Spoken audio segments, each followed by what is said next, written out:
c'est moi qui dirige le message. Pasteur Carlos Barouti n'est pas un message. Je ne comprends plus le message. Il prend le message. Il donne ça à Branham. Branham n'est pas vivant. Il faut qu'on dise la prophétie pour la génération oyo. To moni yango, baza prêt à ko boma batu, baza prêt à ko sala batu mabe, baza prêt à ko simba na nzoto. Vers 2026. Naba 2026. Ça sera des bandits dans le message. Donc là, le feu n'existe plus. On aura des combats dans l'église. Vous jouez avec moi. Tala soki mateya ezaki catch. Tu ezaki bitumba. Mais ba prédicateur musu ba kota ndako. Ba comité na niveau ya ko blasphémer, ya ko sakana mutu apesa bango vie. Babosani bilongo bazaki nango, babosani formo bazaki nango, babosani makolo bazako tambola, moto apesi bango mituka, moto apesi bango bandako kitoko bazolala, moto amati bango avion, message de l'heure, bazaki évangile badeno awa, et même ki bango wapi, bamataka avion, bamataka brouette, bamataka loro nini, mais grâce à message de William Marion Branham, et boosta ba vie na bango, lelo ba fini Branham, ba cracher sur Branham. Il faut qu'on veut prédire cela. Il faut qu'on dise ciel. Un jour cet homme, boko kanisa kaye, je vous dis, boko luka kaye, boko mona kayete. Un jour, nenge bo luka Jésus, nenge bo luka Moïse, nenge boko luka il faut qu'on dise ciel. Boko luka il faut qu'on dise ciel, je vous dis, à prophétiser kabi génération oyo. Et sa génération moro ya mabeko leka. Malheureusement, c'est ça. On a plus de problèmes dans la troisième génération. Là, c'est ce que nous vivons ici. Maintenant, la quatrième génération. Vers 2026. Ça sera des bandits dans le message. Donc là, le feu n'existe plus. On aura des combats dans l'église. Vous jouez avec moi. Aujourd'hui, c'est moi qui dirige le message. L'Ifocodiciel, c'est un prophète. L'Ifocodiciel, c'est Montunzambi. L'Ifocodiciel, c'est l'Ifocodiciel. Batu mususu basako limité na moyembi. Les autres croyaient que basoko kitisaye. Biso toyebiye prédicateur, toyebiye chantre. Mais il chantait quoi? Il chantait les prédications de William Marion Branham. Un prédicateur tout fait l'Ifocodiciel. Un prophète des prophètes. C'est lui qui est vivant. C'est Jésus. Prends le message et retourne à son maître. Voilà, m'a dit. Il a dit quoi? A bien aimé Bobangate. Message à l'obélant message à frère Branham. Ce qu'il a qui a message à frère Branham. Alingaka loba message à frère Branham. Message à William Branham. Mais dans ta vie, où est le Dieu de Branham?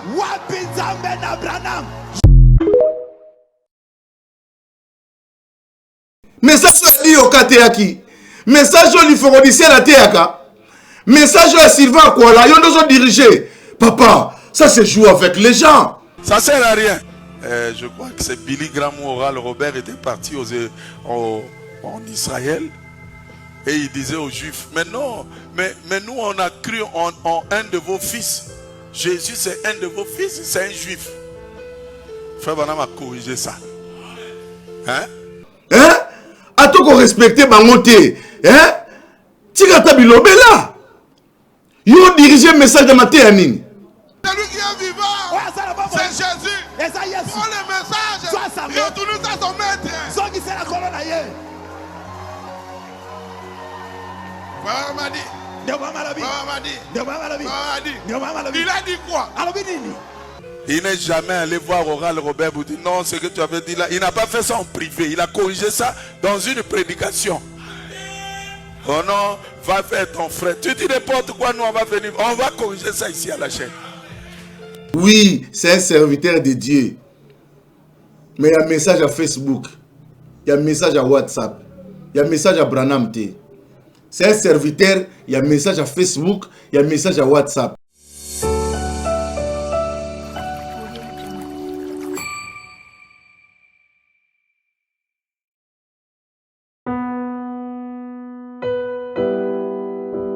Tango nyonso molinganga nazalaki komona baninganga na baboti na bango nanga ba parents bazate vinanga pasi. Est-ce que kokufela baboti ezali sumu? Kozanga baboti est-ce que ezali sumu? Voilà, na kopesa bino message. L'orphelinat Christ rédempteur. Et ana posa lisunge na bino. Tala musala munene zo sala pona bana. Tala musala munene sala pona bana oyo. Mokile tiki ebwaki. Mais nzamba termine nzelo orphelinat oyo pona ko encadrer bana oyo. Yaya lisungi na yo to na ngoposa. 1 euro no to na ngoposa. Pona mwana moko. Tango mwana moko allié nzambe ya bitike oya permettre ete na nzela no mwana alia akobosa na ote. Voilà message ya l'orphelinat Christ rédempteur. Tu as besoin de sungi na bino. Ba numéro za na se kota contact na biso assistance na yo et aux ali sungi pour na bana. Que le Dieu des orphelins a bénir diama mtu nyoso ja ta likanisa ko sala quelque chose. Pe o sali yango zamba pambola bino.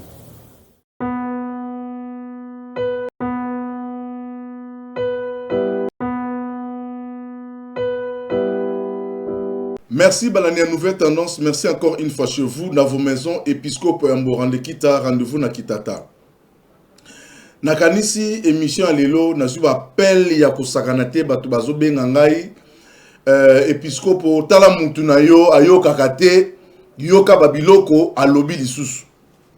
Alors, boyebi ke na émission na biso mon message nango to tsa générique wana il aksara déjà et bandelia makambo sukaya makambo to sengi na régie ba pesa biso générique après to zonga to kota na makambo ya Carlos muto azonyo ko la message azo pesa message passe chaque jour to la mukala ba nouveauté à Carlos pasteur Carlos to sengi na régie ba pesa biso élément o sali ya yo famille kuna na internet o begi ngai démon o wakinga na lifelo.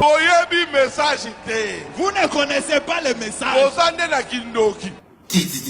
Il est qui? Kasina bolingo yankolo nakosenga permission te nakosenga permission te naligio nanko nanko. Vous êtes des sorciers. Le message Sango. Regardez notre ami Bill Désert. Comment il est tombé plus bas. Moi, je ne parlerai jamais contre Branham. Il n'est pas mon Dieu. Il n'est pas Dieu. Mais il est un petit Dieu. Fais attention. Vous pouvez pas écrire des écrits. Il y a façon de dire. Oui, Branham a créé des écrits. Tous les cas de sûr. Yope mwana nzambe. Kaipe mwana nzambe o. Minangwe koki kokabola. Makila esonga kibiso. Dieu a fait de toi ce que tu es. Nzambe a commission oyozali. Mais regarde maintenant. Kasitala sikawa. Tu es maintenant riche. Tango comme na bozui. Ozako yokandi sosote. William Branham, Biso Tokosuka Wapi. Nous sommes sortis des dénominations. Biso Topimi na bibongiseli. Nous t'avons suivi. Biso Tolandaki yo. Soki obimaka na butu ekoyebana. Nyonso ya mabe ekoyebana. Si le message devient une punition pour toi, c'est que tu n'as pas été fait pour ce message. Le message, c'est la meilleure des choses que Dieu peut donner à un humain. J'ai compris que c'est le nom de frère Branham qui dérange les gens.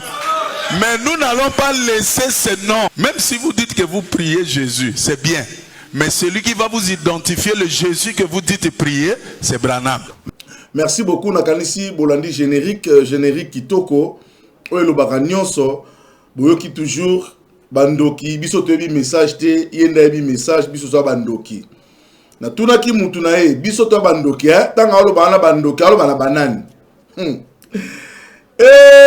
Triple Brassard, Aigle Masengo, à côté du Roi Soleil, Balula, c'est par là les chemins, Bambo Théâtre, bon séjour, Bissika Oyo Bozali, avec les boycas du message, le pasteur Lifoko du ciel, l'apôtre des 7e sceaux, Maman Lifoko, Amela Rouleau, l'homme des citations. Émission Robanda Boye.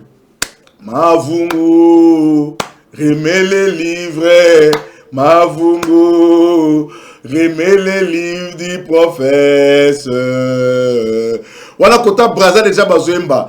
Mavungu, remets les livres, Mavungu, remets les livres du professeur. Il y avait un homme qui s'appelait Mavungu, avait volé le livre de son professeur.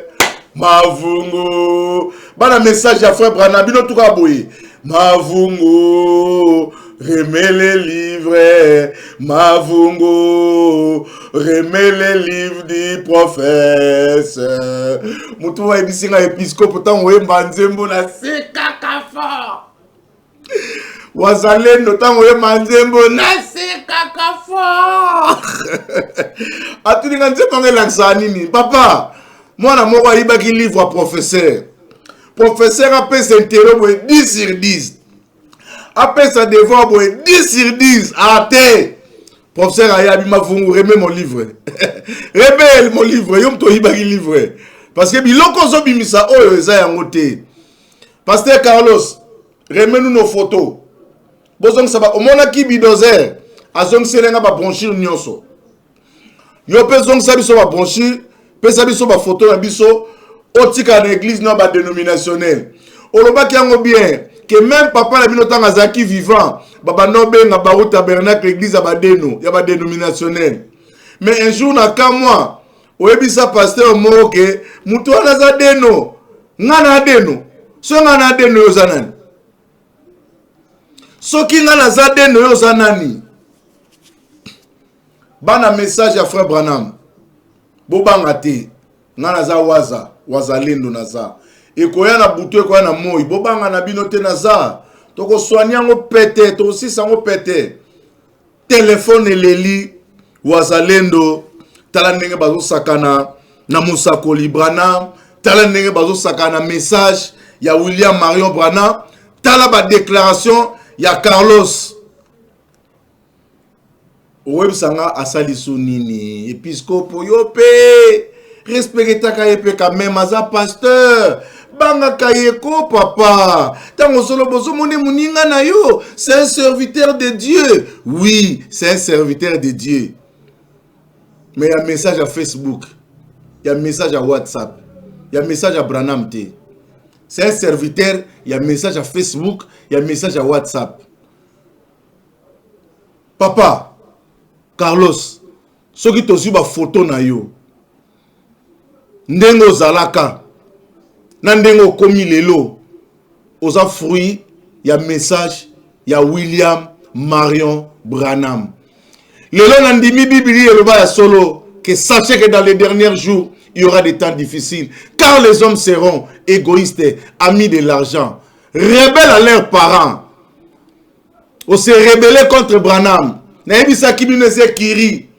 Et kiri muneno ba telemi ba s'opposer na vérité. Lokola jambre na jambres. Pasteur Carlos, sisi ote, bidozer, na mwasi na bango bijou 30. Ba sangani po ba bundisa Branham. Boko koka Branham te. Message à Branham ba to ba bundisa ngo boyebi bango te ba kokate. Bino pe na lancer bino défi. Boko kokate. Biso toza. Wazalendo aza. Na message soki batu musuba okolobate soki musuba olobela ba cher na bango biso toza na nouvelle tendance pour la kozongiso na nzela pendant que tozoloba na yo zoko santete nena tu na question mon pasteur Carlos oka sonité ne ba finga ko na ba réseaux sociaux oka sonité ngaso na tali ba publication na yo natala ka ba commentaire nasi yo zolandanga osambela na ba tabernacle soit image yo tala ba benga ngoni tala ba groupe nyonso tala na ba page nyonso ya ba Facebook tala tango ba publier message yo lobi oyo tala ndenge bato bazo finga yo dernièrement optaki photo bana na yo ya famille na yo omoni makamba to baloba ki sur ça na boya ki koloba po eza vie privée mutu na boya ki na koloba mais soko ki ba ko finga o bato baza ko finga esa biso na pasi na mawa oza mwana vie na biso akufa tikela biso yo totalaka yo mais tant to mona ka bato ba traiter ko po no zo vie na yo okenda ko tsango na ba réseaux sociaux po no publier la vie na ba réseaux sociaux Matia na yo poni otsaka matia te me koluka kabilo mwa mike otie olobi makamba buzobo tie poni otsaka ngo. Poka batu balobela yo. Ozoluka bez yango na ndenga boye. Ezo sala biso pasi. Ozo mi fingisa yo moko. Gloire pour biso to fingaka te, to lobelaka matière, to lobelaka vérité. Pasteur Carlos. Ah!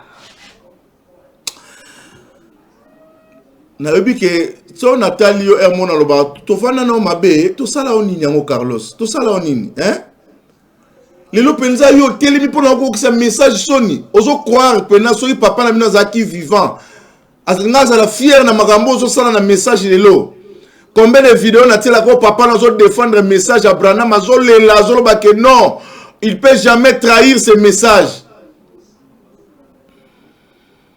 Message est pesibino vie papa no azolo bango obosani makambo nyonso yo poni pena ka ya kobundisa Branham ya kosakana Branham akomu ninga na yo pendant que yo lingate batanga kombo na yo batu no balingate batanga kombo na mais pourquoi yo tanga komba Branham kasi pourquoi tanga komba Branham soki on s'est décidé au continent kiri na bino ya babundika kwa lesa wa nini biloko bokoti wana badeno ya kiri na bino bokoti wana bozongisa na laki bino lelo bokomona suka église baru tabernacle ndeka babandika boye la fin nazo bango kozala catastrophique bako continuer kovana na message à Branham te suka na bango e comme église ba dénomination ba ok na église de réveil parce que ko ka ba déclaration oyo eza ko manquer ba pasteur Dioka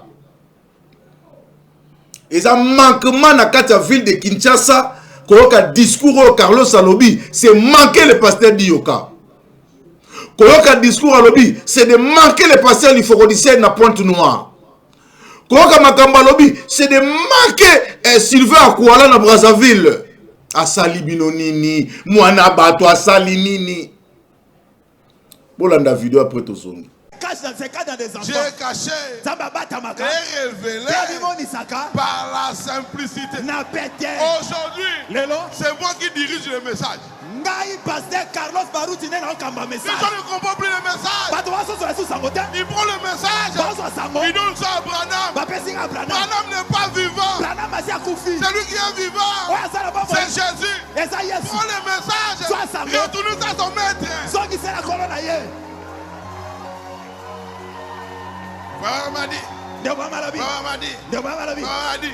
Il a dit quoi? Merci beaucoup. Banano soit message. Ba bien aimé dans le Seigneur. Ba bien aimé bobangate. Message au lobela mon message à frère Branham te. Soki la ki na message à frère Branham. Alingaka loba message ya frère Branham. Message ya William Branham. Falaka loba messenger. Hein, messenger ya ba Facebook wana. Yo za mukonza message. Yo ne muto so diriger message na minute. Na message bobanga te. Azo diriger message ya messenger. Ya WhatsApp, ya Facebook. Message ya frère Branham te. Fala ko bande ya frère Branham. Batade, ngane muto azo diriger message. Message nini? Message ya Dioka te yaki. Message o Liforodicien la te yaka. Message à Sylvain Kouala, yon doit diriger. Papa, ça se joue avec les gens. Hein? A tout qu'on respecte bangote. Hein? Tigata bilobela. Yo diriger message de matéani. Yo rediriger message ya Branham na matéani. Bobanga te azo a diriger groupe message. Yo. Papa. Ba citation za na ngote. Côté ya webi na OPT, yozo diriger message. Au moins dans plateforme, oh papa la bina tika ki to zo mona nini. Message à Branham. Toi tu connais le message. Oh. Donc yo penande osawana penza, bazuyo batio awa obandi côté ya message, après bakatio batie Liforodicien awa. Abandote ya message. Ozoluka liwana yo, ozoluka nini, ozoluka kufa. Okomi prea ko kufa atoni, ozoluka liwana yo. Ozoluka bakuna yo. Tala soki mateya ezaki catch. Tu ezaki bitumba. mais ba prédicateur musu ba kota ndako pour raison nango munam to te église na ye azo expliquer ba makamu na ye et si li so les appelés que non ba ko bunda lo la catch eza lokola quartier onan edi ngwete to lo kabena quartier wa suka nani quartier nani quartier mo bo nani to ko zo nani to ko sibolite alo ba bundana nderteken bo imaginer c'est la mort catch américain na catch ba congolais so ba boaki kana singa ba ene ba bamé na message yango d'abord oyebi yango bien te maître no alakisa ki on a ba vide na berère. J'ai corrigé frère Brana, je l'ai corrigé ou j'ai corrigé où peut-être des andenge na bino hein émotion na fa no mo des andenge na bino hein donc ndenge na bino za ko sakana na Branham et puis que Branham akufa muto message à Branham alo ba Branham akufa Carlos oxinga soni moko église wana batuti lelo baza kuna baza ndenge nini na comprendre te za bato je me souviens ya kuna na tongono na rigini wana osano interview na kwena nu na sano interview na tuna bato na no esa kleblikam nini ile onizo lekela bino na awa vraiment Branham akufa Jésus akufa te Branham akufa même les païens ba musicien l'artiste ne meurt jamais, il demeure vivant à travers ses œuvres. Ba païen, ba pagano. Ba yebike artiste akufa kate. Bongo biso na bonzambe. Un serviteur de Dieu meurt. Tant on a vu ça que Branham a prophète majeur. Na pesi bino exemple ya tombo ya mikuwa. Et si ka bakunda ke Élysée. Tant encore que tout mikuwa mikuwa esekui. Et tout tant encore que tout mikuwa muntu asekui. Soki mikuwa nezaki na vite po ani muntu asekwa ki. Bozo te en église na mino Paul a dit. Bobo inde frère Branham a dit. Pasi na bino komika ko bundisa Branham. Alors, ndeko ya message à William Marion Branham. Na ko assurer bino boza la kimia bo bangelo remonter parce que le message est à livrer. Bo ça la choix ya bien ko landa message. Parce que to yebi ba vent nyonso ya ba doctrine ya ba religion to testango to mekango message et bimaka vainqueur likona nyonso. Tout ce que vous voyez aujourd'hui nyonso bozo mona ozo se passer awa. L'Ifocodicien a déjà prédit ça. L'Ifocodicien c'est un boïka. L'Ifocodicien c'est un prophète. L'Ifocodicien c'est Muntunzambi. L'Ifocodicien c'est l'Ifocodicien. Batu mususu bazali ko limiter na moyembi. Les autres croyaient que bazoko kitisaye. Biso toyebiye prédicateur, toyebiye chanteur. Mais il chantait quoi? Il chantait les prédications de William Marion Branham. Un prédicateur tout fait l'Ifocodiciel, un prophète des prophètes. Abeta katona na miracle te ba miracle ça na maboko ne ko sakanati. Et je vous dis aujourd'hui, je vous mets en défi. Bolanda vidéo, l'Ifocodiciel a prophétisé pour la génération oyo. To moni yango, baza prêt à ko boma batu, baza prêt à ko sala batu mabe, baza prêt à ko simba na nzoto, ba komiti na niveau ya ko blasphémer, ya ko sakana muto pesa bango vie. Babosa ni bilongo bazaki nango, babosa ni formo bazaki nango, babosa ni makolo bazako tambola, moto apesi bango mituka, moto apesi bango bandako kitoko bazolala, moto amati bango avion, message de l'heure, bazaki l'évangile badeno awa, et même ki bango wapi, bamataka avion, bamataka brouette, bamataka loro nini, mais grâce à message de William Marion Branham, et boosta ba vie na bango, lelo ba fini Branham, ba cracher sur Branham. Il faut qu'on veut prédire cela. Il faut qu'on dise ciel. Un jour cet homme, boko kanisa kaye, je vous dis, boko luka kaye, boko mona kayete. Un jour, nenge bo luka Jésus, nenge bo luka Moïse, nenge boko luka il faut qu'on dise ciel. Boko luka il faut qu'on dise ciel, je vous dis, à prophétiser kabi génération oyo. Et sa génération moko ya mabe koleka. génération ezo sakana Branham na moni ba papa ba manqué Branham té na moni ba route koloba que je fais corriger mais na sima nango est-ce que moi j'ai corrigé abangi est-ce que j'ai corrigé Branham non je peux pas corriger ngana mona Branham té ngana mona Branham té il loko ko kende pas dioka o sakana Branham dioka yebi vina enenga salaki ayebi Branham azanani dioka balinge basakana dioka awa basakana dioka mbule betaki ils ont dit de n'importe quoi ba ko buka Shekina dioka avait prononcé quelque chose ba buka Shekina ba mekat inondation les lozo kanga qui ça mobimba awa bolo basu keza Shekina mawato prophète l'ifoko du ciel le boyka du message sakola sakola. Malheureusement, c'est ça. On a plus de problèmes dans la troisième génération. Là, c'est ce que nous vivons ici. Maintenant, la quatrième génération. Vers 2026. Ça sera des bandits dans le message. Donc là, le feu n'existe plus. On aura des combats dans l'église. Vous jouez avec moi? Merci beaucoup. Makambo nyonso.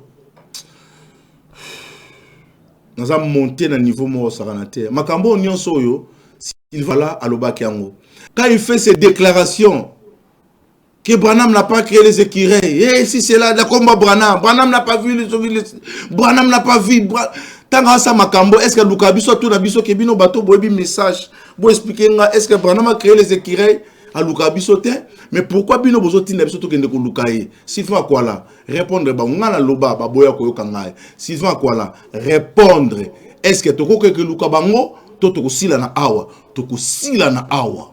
Nathanaël aussi ne savait pas qu'il faisait partie de la semence d'Abraham. Et viens d'abord, toi-même tu vas voir. Si c'est pas ça, on te force pas. Il vient. Quand il arrive, voyez, il avait déjà des prédispositions de ne pas croire. Il avait déjà qualifié Jésus avec dédain. De Nazareth, rien ne peut sortir de bon. On lui dit non, viens quand même. Il dit bon, je viens quand même. Moi-même, je vais attester que il n'y a rien. Nazareth, il n'y a rien. Mais viens quand même. Il arrive. Quand il arrive, il est surpris que pour la première fois que Jésus le voit, il dit oh, voici un Israélite en qui il n'y a point de fraude. Si c'était un escroc, Jésus aurait su. Dites amen. Donc quand vous allez commettre adultère, là vous pensez que Jésus ne voit pas. Il voit. Ça ne sert à rien. Je crois que c'est Billy Graham ou Oral Robert était parti en Israël.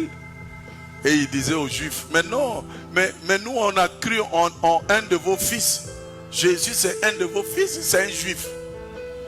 Frère Branham a corrigé ça. Hein? Il n'est jamais allé voir Oral Robert pour dire non, ce que tu avais dit là. Il n'a pas fait ça en privé, il a corrigé ça dans une prédication.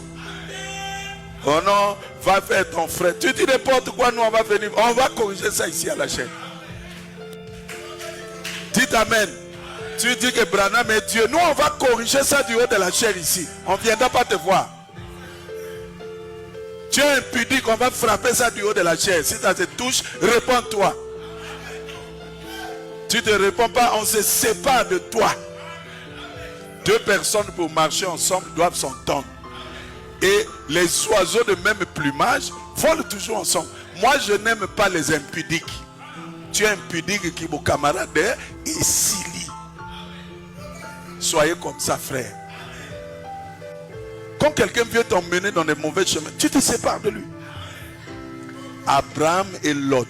Abraham a dit, si tu vas à gauche, moi je vais à droite. Je n'ai pas de haine pour toi. Mais on ne peut plus marcher ensemble. Voilà. La même famille. Hein? Famille. Il n'a pas, oh non, l'autre c'est mon neveu. Il dit, il n'y a pas de neveu ici dans la parole. Tu es un impudique, allez dehors. Merci beaucoup. Nous avons diminué ce message. Merci de la confiance au Papa Sarabiso. Moi, je suis le Wazalendo du message. Donc, on m'a déjà belé. parce que tout le monde a qui pour détruire le nom de William Marion Branham. C'est un serviteur de Dieu, c'est un prophète de Dieu. Oyaki ateaki asalaki musala naye pe etikalaki. Alors bato va se lever pour humilier ce nom de William Marion Branham qui n'est pas l'apôtre, qui n'est pas prophète majeur, qu'il n'est pas tout ça, qu'il n'est pas bisoto eto telemi, tout ce que Branham a prophétisé. Tout ce que Branham a dit, c'est l'absolu, c'est la vérité. Moutako ko corriger Branham azate, moutako ko sakana Branham azate. Aussi longtemps biso toza vivant. Oyo ko ya et ya.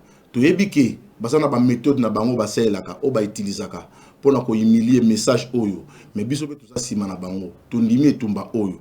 Lo lenga na tango ya Yesu Masia a telemaki pe pona ko telemisa message ya papa na ye pona ko loba. Ezaki na ba pharisien bato nzambe batelemaki balukaki ba bomaye akufa parce que ba monaki azali ko défendre parole balukaki ba bomaye babi c'est ton maye ko bebisa musa na biso musa nini bino bozana ngo pendant que bato bazo bela malade esila te na piscine na Bethesda malade moko azawa na bikaka te 38 ans pendant que Bartimée miso mona raté bo bikisa Bartimée so ya fongoli Bartimée miso boluka bo bomaye poani bandoki bozela. Vous continuez kaka. Bobo makaeti. Souka na bobo monakati. Rideau ya temple parce qu'il y a deux parties. Mouli le côté éclipse solaire. Na sima na bobo mba Jésus. Bobo mako lela Jésus. Azaka na binoti. Azaka te. Bondima kae. Te. Bobaka ne kuruzu. Olobaki tolela pona yote. Tolela pona biso na banana biso na anzela ye kuluzu. Papa to komine kolela to boti ba kondinde ya mboka to boti ba sali na nzambe papa pasi ye koti yawe kitane yo sala boboti ba sali ya nzambe boboti ba konja mboka mebota la Congo l'église ozaki image ya kopesa solution na mokili epesa mote pona nini corruption Baïna ba faux, ba koti ba on a katia masolo. Le faux prophète, sachez que dans les derniers jours, ba sala lokuta ba kobima, ba ko prophétiser, ba ko sala nyonso, mais na ko yebisa bango mukola suka, je ne vous ai jamais connu. Keba. Servir Dieu en dehors de sa volonté. Oye bien moi za branchir. Frère Branham a dit. Nasta komi loin, o kokate, o betama. Tukutani prochainement rende kita wazalendo episcopo ya. Merci Banakin, Bana monde entier. Maxi bien-être. Sougala café, logo na meli logo mais logo ezamabe. Ya bien pour na panne technique mais ko salela on ndenge mabe te salela ngo pona mama. Ba célibataire to lingi bino ate. So maka boma mukolo bala. Pourtant, nous va produire en haut soute. Merci bien-être. Yango yo.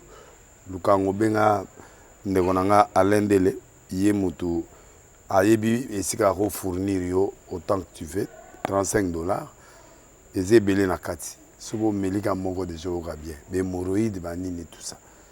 Bilialia, vanda musala banini et réparer yo système ya break et réparer yo pe fonctionnement ya break de break donc et pe son fonctionnement ya bien. To comme ba congolais toujours gagner ba match. On va défaite, pas technique en plein match, c'est pas bon. Zongela et loko. Nana c'est éviter de dire surtout ba pasteur, boningo mela boyawa.